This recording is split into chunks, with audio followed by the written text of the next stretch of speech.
So ఇప్పుడు ఇలాంటి ప్రమాదాలు జరిగినప్పుడు ఆ ఫ్లైట్ లో బ్లాక్ బాక్స్ అనేది ఉంటుంది, ప్రతి ఫ్లైట్ లో ఉంటుంది. అవునండి, అవును. సో ఆ బ్లాక్ బాక్స్ ద్వారా ఏమన్నా సమాచారం అందే ఛాన్స్ ఉందా, అసలు అది దొరికిందంటారా ఇప్పుడు?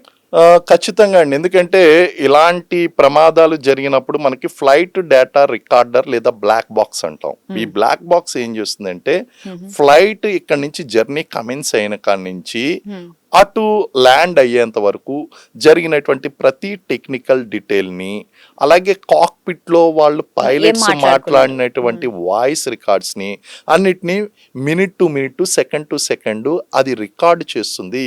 దాని ద్వారా వాళ్ళు చనిపోయే ముందు ఏం మాట్లాడారు. సాధారణంగా మేడే కాల్ ఇస్తారు. సాధారణంగా మేడే కాల్ అంటే ఏంటి అంటే, మా విమానం ప్రమాదంలో ఉంది, మేము ఇంకా చనిపోబోతున్నాం, మనకి ఏదన్నా ఇన్స్ట్రక్షన్స్ ఉన్నాయా, మమ్మల్ని ఏమైనా సేవ్ చేయగలరా అని వాళ్ళు డిక్లేర్ చేసేస్తారు. మేడే కాల్ వచ్చింది అంటే ఒక రకంగా చెప్పాలంటే ఆ విమానానికి ప్రాణం ప్రమాదం ఉంది, అక్కడ అందులో ఉన్నటువంటి వాళ్ళు కూలిపోయే ఛాన్స్ ఉంది. 100% మేడే కాల్ వచ్చేసింది అంటే 99.99% వాళ్ళు చనిపోయేటువంటి ఛాన్సెస్ ఎక్కువగా ఉంటాయండి. అది లాస్ట్ మినిట్ లో వెళ్ళిస్తారు.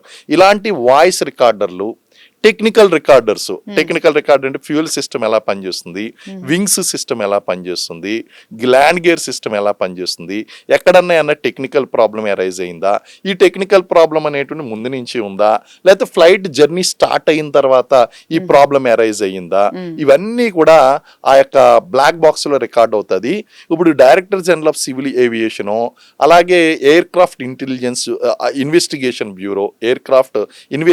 బ్యూరో వీళ్ళిద్దరూ కలిపి ఆ బ్లాక్ బాక్స్ తీసుకున్న తర్వాత ఆ వివరాలతో వీళ్ళు చేస్తారు.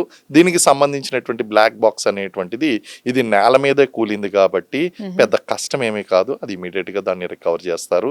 రికవర్ చేసి దాన్ని బట్టి టెక్నికల్ డేటా అనేటువంటి అనాలిసిస్ చేయడం జరుగుతుందండి. అయితే ఈ దర్యాప్తు ఎన్ని రోజులు, అంటే దాదాపు ఎన్ని రోజులు పట్టవచ్చు అంటారు ఇదంతా తెలియడానికి? సాధారణంగా ఇది 30 నుంచి 3 నెలలు 90 రోజుల కాలం పడుతుంది. అయితే ఇక్కడ కుట్ర కోణాన్ని కూడా అంచనా వేయాలి కాబట్టి ఇది ఇంకా లాంగర్ పీరియడ్ నడిచేటువంటి అవకాశం ఉందండి ఇందులో. ఎందుకంటే ఇప్పుడు ప్రియంప్టివ్ గా ఎనీ కంక్లూజన్స్ వాళ్ళు కూడా అంత త్వరగా జంప్ చేయరు. కారణం ఏంటంటే చనిపోయినటువంటి వ్యక్తి దేశ రాజకీయాల్లో కీలక పాత్ర పోషించేటువంటి వ్యక్తి అండి.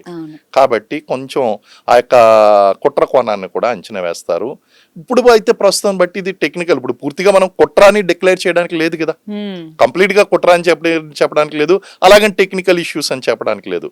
ఇప్పుడు సంయుక్తంగా వీళ్ళిద్దరూ ఎయిర్ క్రాఫ్ట్ క్రాష్ కి సంబంధించినటువంటి విషయాలు తీసుకురావాలి, ఇన్వెస్టిగేట్ చేయాలి, అటు దర్యాప్తు బృందాలు కుట్ర కోణాన్ని శోధించాలి.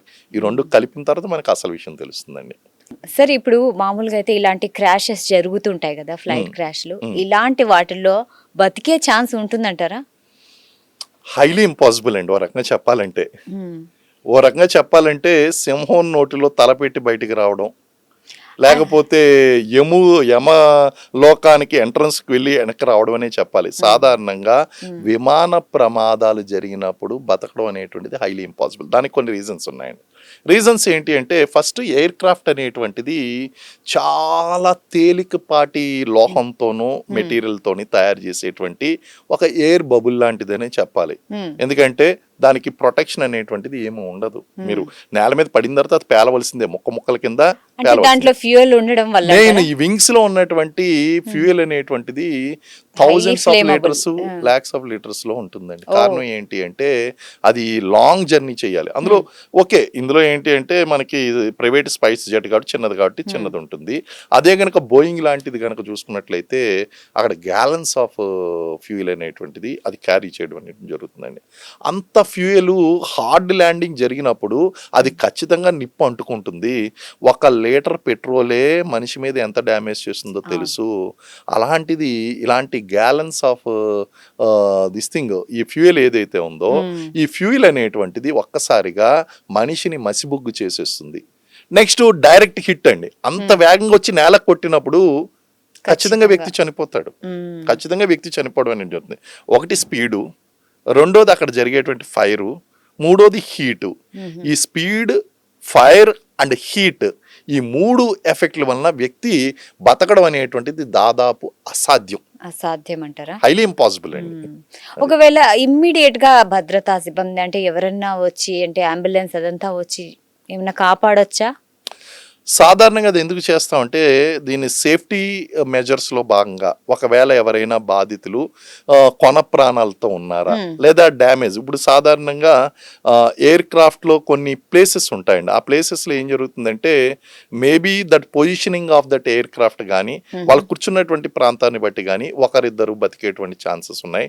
లేదా తీవ్ర గాయాలతో బయటపడేటువంటి వాళ్ళు ఎవరైనా ఉంటే వాళ్ళని కాపాడాలి అనేటువంటి ఉద్దేశంతో ఇమీడియట్గా అగ్నిమాపక సిబ్బంది ఎవరైతే ఉన్నారో ఫైర్ టెండర్స్ అవి ఇమీడియట్గా వస్తాయి, వచ్చి వాటిని చేయడానికి ట్రై చేస్తారు. కాకపోతే తీవ్ర గాయాలు తగిలినటువంటి వాళ్ళు తర్వాత కూడా బతకడం అనేటువంటి చాలా కష్టంగా ఉంటుంది, highly impossible. But emergency response team ఉంటుందండి. ఈ ఎమర్జెన్సీ రెస్పాన్స్ టీమ్ ఏం చేస్తుందంటే అక్కడికి ఫైర్ ఎస్టింగ్విషర్స్ ఈ వెహికల్స్ ఏదైతే ఉన్నాయో ఆ ఫైర్ వెహికల్స్, అలాగే మెడికల్ సిబ్బంది, అలాగే పోలీస్ సిబ్బంది వీళ్ళందరూ కూడా సంఘటనా స్థలానికి ఇమీడియట్గా as part of emergency response కింద అక్కడ మూవ్ అవడం అనేటువంటి జరుగుతుంది.